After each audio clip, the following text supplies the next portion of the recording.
Halo guys, selamat bertemu kembali di Akur Channel. Saat ini Mimin ingin membagikan kembali alur cerita Swallow Star Season 2 episode 35 atau 60 untuk keseluruhan episode Season 1 sampai dengan Season 2. Juga tak bosan-bosannya Mimin ingin memohon maaf sekali lagi yang sebesar-sebesarnya, dikarenakan untuk adegan dalam video dengan alur cerita akan sangat berbeda. Itu dikarenakan animasi terbarunya masih belum rilis. Oke guys, tanpa basa-basinya berlama-lama takutnya nanti keburu basi deh. Mari kita langsung saja ke ceritanya. Pada episode sebelumnya Lu Feng bersama dengan 7 dewa perang lainnya yang memasuki reruntuhan arkeologi ke-9, dan masing-masing dewa perang sudah memasuki reruntuhan arkeologi ke-9, dengan memasuki pintu yang sama, namun akan keluar di tempat yang berbeda, sesuai dengan tingkatannya masing-masing. Pada saat yang sama, Tabayan dan dewa perang lainnya juga muncul di lobi hitam mereka sendiri. Lobi hitam ini persis sama seperti yang kamu harapkan dari reruntuhan arkeologis. Tepat ketika aku melangkah keluar dari pintu masuk, semuanya buram, dan kemudian aku muncul di lobi ini. Aku bahkan terpisah dari orang lain. Tabayan memandang sekelilingnya dengan rasa ingin tahu. Meskipun mengatakan itu, mereka semua tahu bahwa setiap dewa perang akan menghadapi hal yang berbeda dengan kesulitan yang berbeda di dalam reruntuhan, karena sebelum masuk sudah diinformasikan akan kejadian yang seperti itu. Tiba-tiba muncul cahaya mendekati Tabayan. Kemudian terdengar suara dengan bahasa yang tidak dimengerti terdengar di lobi gelap tersebut. Untungnya ada aplikasi penerjemah, ucap Tabayan yang kemudian melihat arloji komunikasi taktisnya. Hanya 2 detik kemudian, arloji komunikasi taktis memberikan terjemahannya yang mengartikan, silakan masuk ke tipe A tunnel. Setelah itu, beberapa kata muncul di layar arloji komunikasi taktis yang cocok dengan bahasa reruntuhan kuno yang diterjemahkan. Lobi gelap itu sekarang bergetar perlahan. Hanya setelah sekitar setengah menit sebuah terowongan hitam pun muncul. Di samping terowongan itu ada beberapa tulisan yang tidak dimengerti bahasanya. Oh, kata-katanya sama, jadi ini pasti tipe A tunnel. Toh ini satu-satunya terowongan yang ada di sini. Tabayan langsung berjalan menuju terowongan. Setelah dia masuk, seluruh lobi gelap pun langsung menghilang. Ini dapat diartikan bahwa, pada saat yang sama, 7 dari 8 dewa perang menuju ke kedalaman reruntuhan arkeologi di sepanjang terowongan. Sementara itu di lobi yang gelap mencekam, tiba-tiba muncul cahaya yang menghampiri Luo Feng. Apa yang sedang terjadi? Cahaya warna-warni ini telah mengelilingi aku selama lebih dari 60 detik. Kenapa tidak ada jawaban sama sekali? Luo Feng cukup bingung ketika dia mengangkat kepalanya dan melihat cahaya berwarna. Dia tidak tahu bahwa 7 dewa perang lainnya dengan cepat dilepaskan dari cahaya dan sudah menuju ke terowongan masing-masing ke kedalaman reruntuhan arkeologi. Namun sesaat kemudian terdengar suara menusuk yang berirama tiba-tiba terdengar di lobi yang gelap tersebut. Aplikasi penerjemah, Luo Feng menundukkan kepalanya dan melihat arloji komunikasi taktisnya. Perangkat lunaknya sedang beroperasi, dan yang keluar dari arloji komunikasi taktis adalah bunyinya, waspada, waspada, waspada. Waspada. Luo Feng terdiam dalam kebingungan. Luo Feng tidak tahu bahwa situasi seperti ini tidak pernah terjadi sejak manusia menemukan reruntuhan arkeologis ke-9. Cahaya melingkar yang mengelilingi Luo Feng tiba-tiba menghilang. Pada saat yang sama, kristal yang setebal jari jatuh dari dinding lobi gelap. Setidaknya 100 tali kristal melesat ke arah Lu Feng seperti kilat. Mereka bahkan lebih cepat daripada tanaman merambat di pulau berkabut saat itu. Tidak baik, Luo Feng ingin menghindar, sayangnya tali kristal ini luar biasa cepat, jadi Luo Feng tidak punya waktu untuk merespons karena mereka langsung melilitnya. Tali kristal membungkus Luo Feng menjadi seperti pisang molen. Apa yang sedang terjadi? Kenapa aku tidak pernah mendengar bahwa kamu diikat tepat setelah masuk? Luo Feng dengan cepat mengendalikan pesawat ulang-alik yang menjulang di ranselnya. 6 potong pisau terbang di luar tasnya dan menebas tali kristal seperti kilat. Potongan-potongan pisau dari pesawat ulang-alik melonjak yang bisa memotong baja seperti tahu itu pun bahkan tidak bisa memutuskan atau bahkan tidak meninggalkan goresan sedikit pun pada tali kristal tersebut. Kemudian Luo Feng berjuang sekuat tenaga dengan semua kekuatannya, dan terus berusaha memotong tali-tali kristal tersebut yang mengikat dirinya yang menjadi seperti sebuah pisang molen yang hangat di samping segelas kopi hangat juga. Sedihnya, seolah-olah seorang anak kecil sedang berjuang, tidak ada yang dapat dia lakukan untuk bisa mengeluarkannya dari belenggu tali kristal tersebut. Luo Feng segera mengerti, bahwa kekuatannya tidak berguna sama sekali, ketika berada dalam reruntuhan arkeologis ini. Masuk akal. Apakah reruntuhan arkeologis yang dapat menganugerahkan Dewa Hitam setelah Dewa Hitam menetapkan sesuatu yang dapat ia lawan? Reruntuhan arkeologis memang penuh dengan misteri. Siapa yang akan berpikir bahwa aku akan mengalami situasi seperti ini? Namun, tali kristal ini hanya melumpuhkan aku. Mereka sepertinya tidak ingin membunuhku, pikir Luo Feng pada dirinya sendiri. Dan pada saat itu juga, sebuah cahaya yang mengalir-mengalir melalui tali kristal yang mengikat Luo Feng dan menuju ke langit-langit lobi yang gelap tersebut. Seolah-olah sebuah alat yang mengirimkan sinyal. Proses ini berlangsung selama sekitar 30 detik. Mendadak, terdengar suara mendesing, dan kemudian semua tali kristal dengan cepat ditarik dan bergabung ke dinding. Tiba-tiba terdengar beberapa kata-kata di lobi yang gelap tersebut, namun dengan bahasa seperti bukan bahasa manusia pada umumnya. Luo Feng melihat ke bawah ke arah arloji komunikasi taktisnya. Kemudian muncul kata-kata di layar arloji komunikasi taktisnya. Pada saat yang sama, itu berbicara dalam bahasa Cina. Selamat, kekuatan otak kamu adalah 21, lebih besar dari 18. Kamu memenuhi syarat untuk memasuki terowongan elit dari pangkalan pelatihan. Karena ini adalah pertama kalinya terowongan elit dibuka setelah 5.000 tahun terakhir, harap tunggu 15 menit. Luo Feng berdiri di lobi gelap tersebut, pikirannya menerawang kemana-mana. Dia berpikir bukankah penjaga kerajaan Aler mengatakan bahwa hanya ada terowongan tipe A dan tipe B di seluruh reruntuhan arkeologi ke-9 ini. Terus kenapa tiba-tiba ada terowongan elit? Yah. Dan ini pertama kalinya dalam 5.000 tahun terakhir. Dan itu bahkan memberitahukan tentang kekuatan otak segala. Apa itu kekuatan otak? Luo Feng bingung dan penuh tanda tanya. Kekuatan otakku adalah 21, lebih besar dari 18. Sepertinya kekuatan otak 18 adalah garis bawah kualifikasi. Dari kata-kata reruntuhan arkeologis ini, sepertinya tidak ada seorang pun dari semua dewa perang yang telah masuk sejauh ini yang dapat memasuki terowongan elit ini, pikir Lu Feng kembali. Apakah ini baik atau buruk? Bagian baiknya adalah, terowongan elit, berbeda dari terowongan tipe A dan tipe B yang asli, jadi mungkin ada hadiah yang tidak terduga. Bagian yang buruk adalah bahwa, begitu dia memasuki terowongan elit, tidak ada pengalaman para pejuang sebelumnya yang memasuki terowongan elit tersebut, jadi Lu Feng tidak bisa mendapatkan informasi apa-apa. Karena ini adalah pertama kalinya dibuka dalam 5.000 tahun terakhir, tidak ada yang tahu apa yang akan terjadi setelah memasuki terowongan elit ini. Tidak ada sinyal sama sekali pada jam komunikasi taktisku. Sepertinya aku tidak dapat terhubung dengan dunia luar dari dalam reruntuhan, Luo Feng sambil melirik arlojinya. Namun, dia tidak terkejut, sebab jika dunia luar dapat terhubung dengan orang-orang di reruntuhan, maka Aula Beladiri Jixian, Aula Beladiri Guntur, dan lain-lain, pastinya akan tahu lebih banyak tentang reruntuhan arkeologi ini. Waktu berlalu perlahan, Luo Feng menunggu sambil terdiam. Kemudian terdengarlah lagi suara yang berbicara bahasa aneh di lobi yang gelap tersebut, dan pada saat yang sama, lobi mulai sedikit bergetar.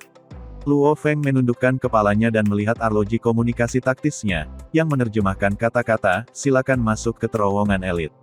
Dia mengangkat kepalanya, kemudian sebuah terowongan gelap yang ujungnya tidak bisa dilihat muncul di dinding lobi yang gelap ini. Di samping terowongan itu ada beberapa tulisan yang tidak dapat dimengerti yang cocok dengan kata-kata yang ditampilkan di jam tangan komunikasi taktisnya yang tadi. Terowongan elit ya, begitu pemikiran dari Luo Feng saat ini. Kemudian 365 keping pisau keluar dari celah yang sengaja ditinggalkan Luo Feng di ranselnya dan dengan cepat terbang keluar untuk membentuk pesawat ulang-alik yang menjulang tinggi. Luo Feng lalu melompat dan menginjak pesawat ulang-alik yang menjulang tinggi. Begitu dia berada di pesawat ulang-alik yang melonjak, kecepatan dan kelincahannya meningkat sedikit. Kemudian dengan kecepatan yang bisa menyaingi mobil sport F1, dia terbang ke terowongan hitam. Terowongan hitam itu sangat gelap.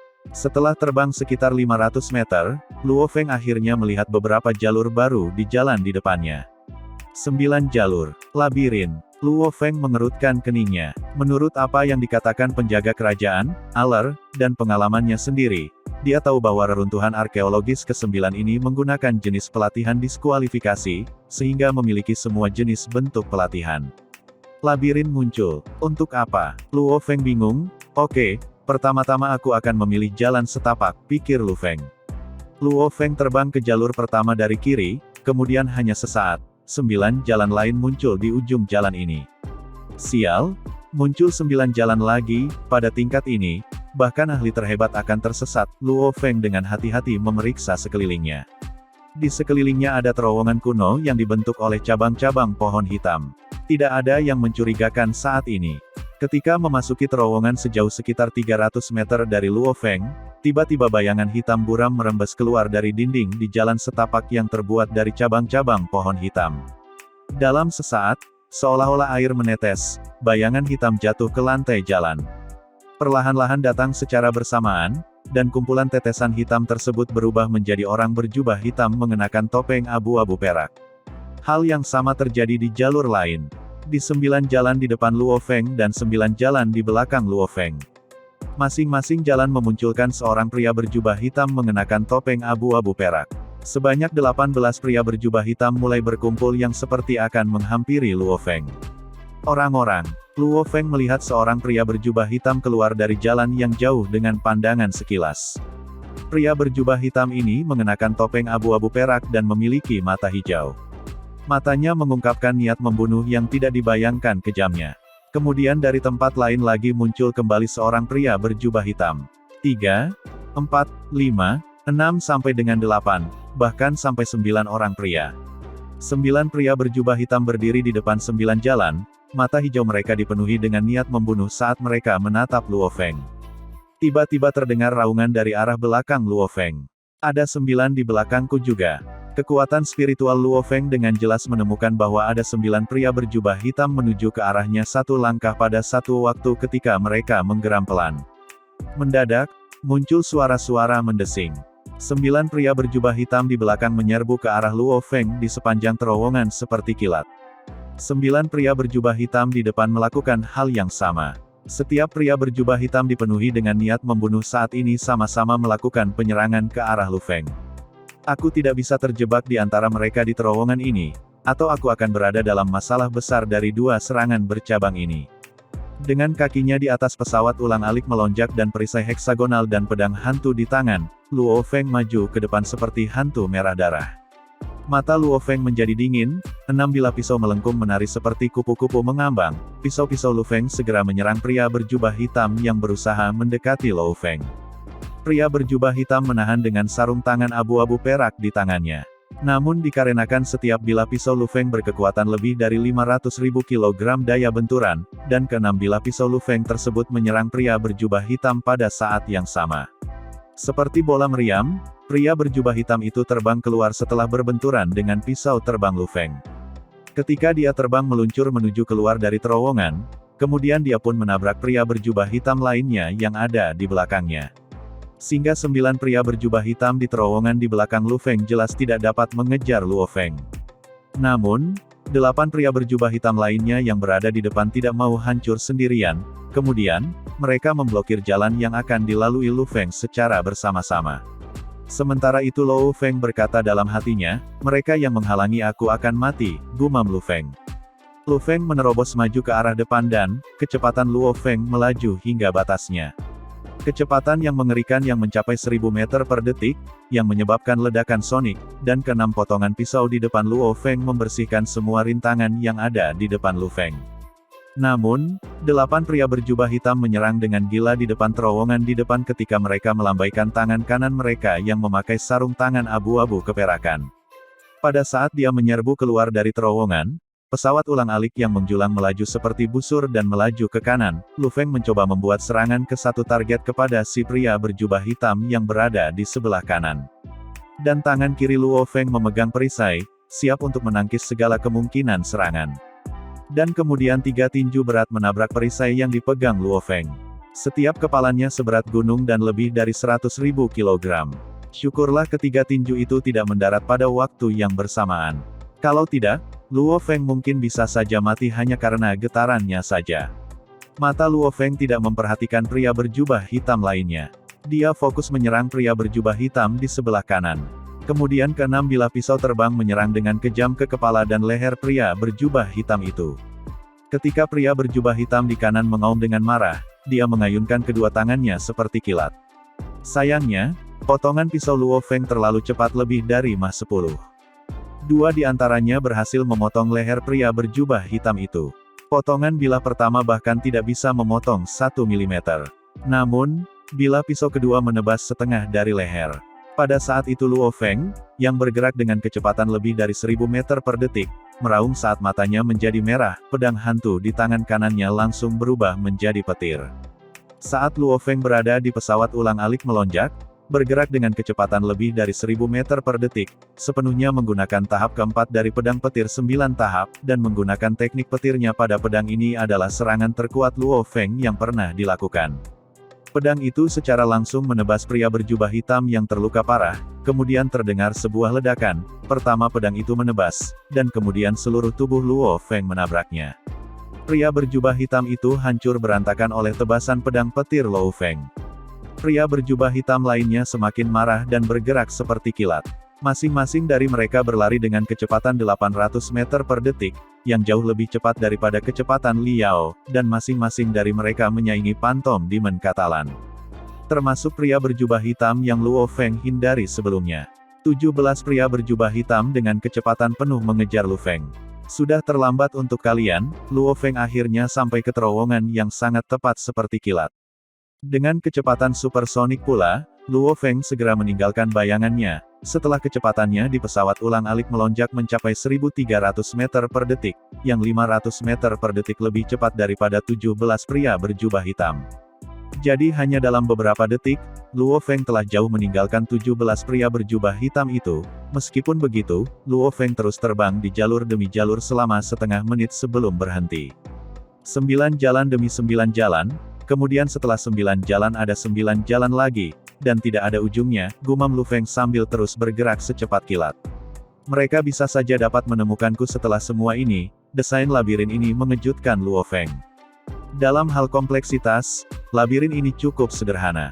Namun, bagaimana bisa membangun labirin yang begitu besar? Setelah berlari begitu lama, aku mungkin tidak akan bisa menemukan jalan kembali untuk sementara waktu. Luo Feng menggelengkan kepalanya ketika dia tersenyum. Setidaknya aku berhasil melewati bagian ini. 18 pria berjubah hitam itu sebenarnya terlalu sulit untuk dihadapi, karena masing-masing dari mereka sama seperti seorang pejuang di puncak level Dewa Perang, dan sarung tangan yang mereka kenakan juga sangat aneh, ucap Lu Feng setelah dia mengingat saat dikelilingi oleh 17 pria berjubah hitam tadi.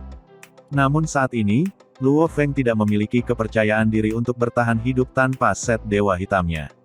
Sementara itu, ke-17 pria berjubah hitam berada di tempat yang mereka lawan sebelumnya. Potongan-potongan mayat pria berjubah hitam yang mati berserakan di tanah. Tiba-tiba, seolah-olah meleleh, potongan-potongan mayat yang meleleh tersebut, perlahan tenggelam ke tanah dan akhirnya menghilang. Tubuh 17 pria berjubah hitam menjadi buram saat mereka berubah menjadi bayangan dan kemudian semuanya meresap ke dalam tanah. Cabang-cabang pohon hitam membentuk jalur lebar. Ada 9 jalan di depan. 9 jalur lagi. Akankah aku mencapai akhir pada saat ini? Tidak peduli seberapa besar kekuatan yang dimiliki Luo Feng, namun akhirnya dia tidak bisa menahan diri untuk berhenti, dikarenakan dia merasa semenjak tadi dia hanya berputar-putar saja di dalam labirin tersebut. Setiap jalan persis sama, jika aku berhasil, aku bisa mendapatkan set dewa hitam. Tapi, apa yang dianggap berhasil? Luo Feng memandang jalan di depannya dan berpikir untuk dirinya sendiri tanpa daya. Jika dia langsung diberitahu bahwa untuk mengalahkan beberapa pria berjubah hitam dianggap lulus, maka dia bisa bekerja keras dan melakukannya. Tetapi saat ini, tidak ada tanda-tanda petunjuk sama sekali. Luo Feng tidak bisa berbuat apa-apa lagi, hanya dapat menggelengkan kepalanya. Dalam jalan yang sunyi, Luo Feng masih memikirkan apa yang harus dilakukan. Dan tanpa tanda peringatan ataupun tanpa adanya sebuah petunjuk.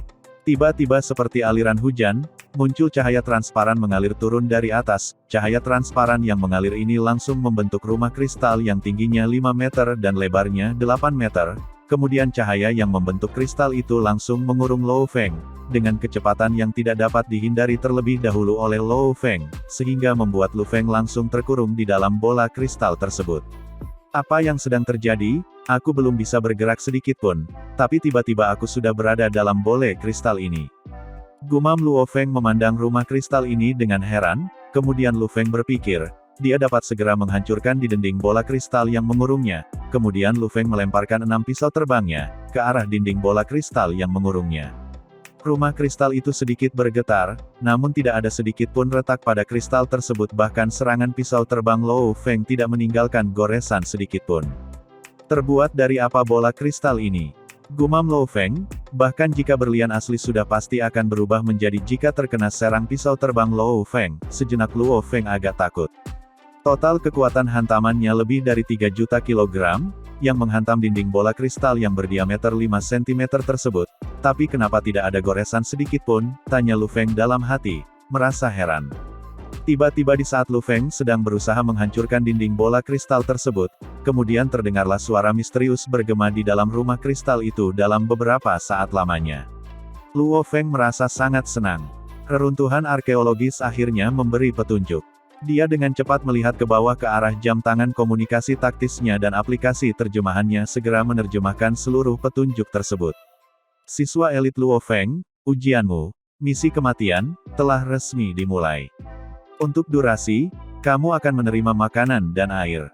Manual instruksi dari 312 gerakan dasar pengendali master spiritual, akan diukir di dinding ruang pengujian.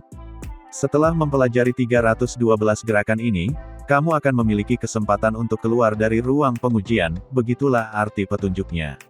Lu Feng mengamati dinding rumah kristal, dan pada dinding semi-transparan yang menyerupai rumah kristal terdapat sejumlah besar segala macam ukiran aneh, lebih dari 300 diagram tubuh manusia, dan kata-kata arkeologis yang aneh di sampingnya untuk penjelasan lebih lanjut.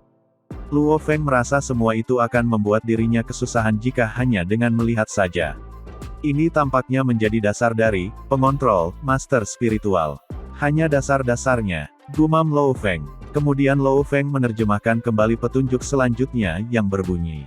Misi kematian mengharuskanmu untuk keluar dari ruang pengujian dalam waktu 3 tahun, jika kamu tidak bisa keluar dari ruang pengujian dalam waktu 3 tahun, maka kamu gagal. Kegagalan, berarti kematian.